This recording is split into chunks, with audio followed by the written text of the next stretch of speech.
Hi, everyone. I'm Rena Nine, and thank you for joining us. The first funerals will be held today for some of the victims of the mass shooting in El Paso, Texas. Yesterday, President Trump and the First Lady traveled to El Paso and Dayton, Ohio, where a total of 31 people were killed over the weekend. As those two communities try to recover from the mass shootings, the calls for action on gun control are increasing. More than 200 mayors from across the country sent a letter to Senate Majority Leader Mitch McConnell and Senate Minority Leader Chuck Schumer, urging them to immediately call the Senate back to Washington to take action on bipartisan gun safety legislation. And a senior administration official confirmed to CBS News that President Trump spoke on the phone with the NRA chief executive Wayne LaPierre earlier this week. I want to bring in CBS News chief congressional correspondent Nancy Cortez and Politico White House reporter Gabby Orr. So, Gabby, what more do we know about the conversations that the president had with the NRA?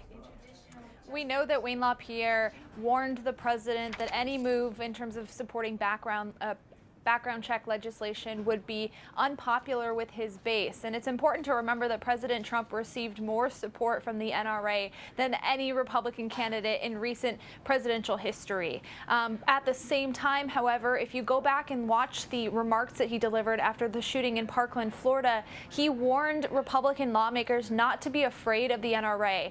He was sitting in the Roosevelt Room during a bipartisan meeting with members of Congress and said that some of these Republicans are petrified of the NRA and of the gun lobby. So even though the president is having these conversations behind the scenes with NRA Director Wayne LaPierre and others at that organization, it's still unclear if he plans to move forward and outright endorse legislation that could ultimately put him in a precarious position with that group that is so influential. Nancy, ultimately this is going to fall back to Congress. Are there Republicans who are willing to go against the NRA?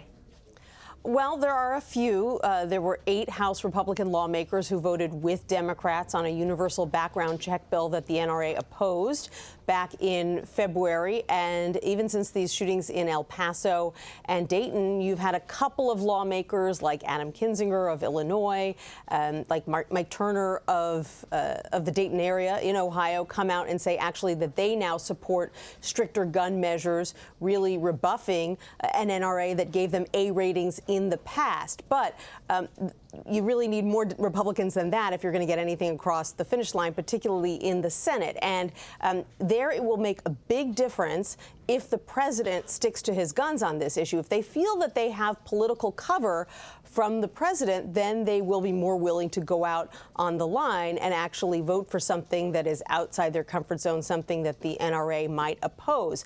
But what they've seen from this president time and time again, whether it's on immigration or gun legislation or a whole host of other issues, is that he comes out in favor of something, then he gets talked out of it, either by groups like the NRA or by his own aides. And so Republicans are really wary of his support for particular pieces of legislation. They feel that it could be there today, gone tomorrow, and then they're left holding the bag. Gabby, Nancy makes such a good point. You know, when you're talking about political cover, critics have said that the president caved to the NRA after Parkland. So why would anyone think this time would be different?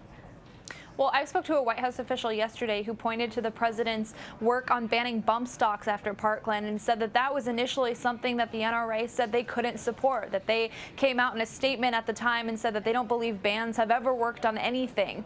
So that was something that this administration did do after Parkland that the NRA was not supportive of. And ultimately, following that move by the Justice Department, there weren't many repercussions for the president in terms of his relationship with the NRA. And so this White House official was telling me, look, that is an example of where the president was threatened by the NRA, essentially, told to not do something because it would be unpopular, went ahead and did it anyway and didn't face any backlash for it, at least among that group. And so they feel as though that the same thing could happen this time around with background check legislation. And they're confident that the NRA would not stand up and against this president, that he is he's too popular with supporters of his and enjoys a level of popularity that even that group, the gun lobby and the National Rifle Association, don't enjoy with the president's base.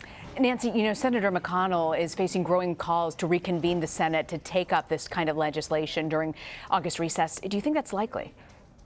We haven't seen any indication yet, Rena, that that is going to happen. And in fact, Senator Joe Manchin, he's a Democrat from West Virginia, who authored a background check bill with a Republican, Pat Toomey, a few years ago that failed in the Senate. He said he's actually been having conversations with the president, who called him on Monday, then again on Tuesday. And he says that the president would like to see legislation by September. Now, senators can certainly work on that legislation even if they're not here in Washington. They can have conversations. Their staffers, many of them are still here.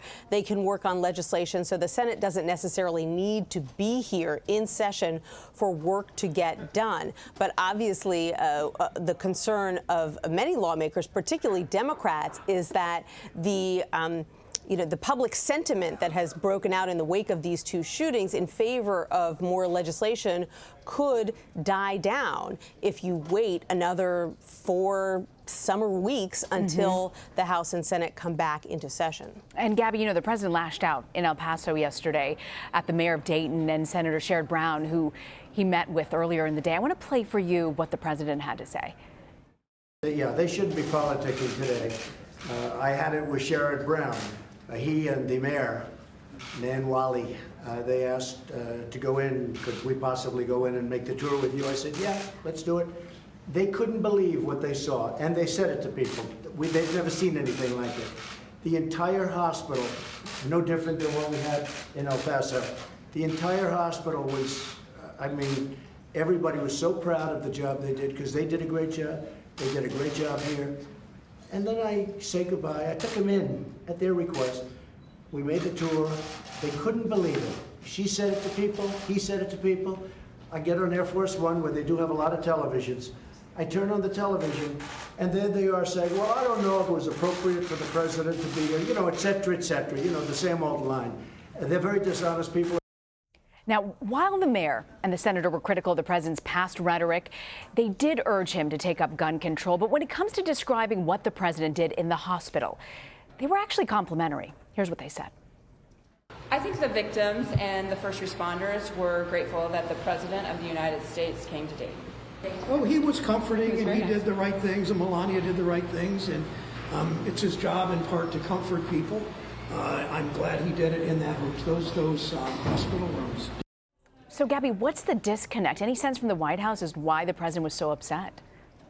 Yeah, the White House has been pretty quiet so far. We've asked them, several other reporters have asked them, what exactly the president felt was misrepresented in the comments by Senator Brown and Mayor Whaley, and they haven't provided any specifics. And as you just played, the clip there shows that both of these Democratic politicians were fairly magnanimous in the ways that they were talking about the president's visit to Dayton, Ohio yesterday. They were complimenting him for being there, for comforting victims of the shooting, for meeting with families, for meeting with hospital staff and law enforcement officials. There was really nothing in that conference, in that press conference, aside from their criticisms of his past rhetoric, that would have been, could have easily been mischaracterized or distorted the president's words in any way.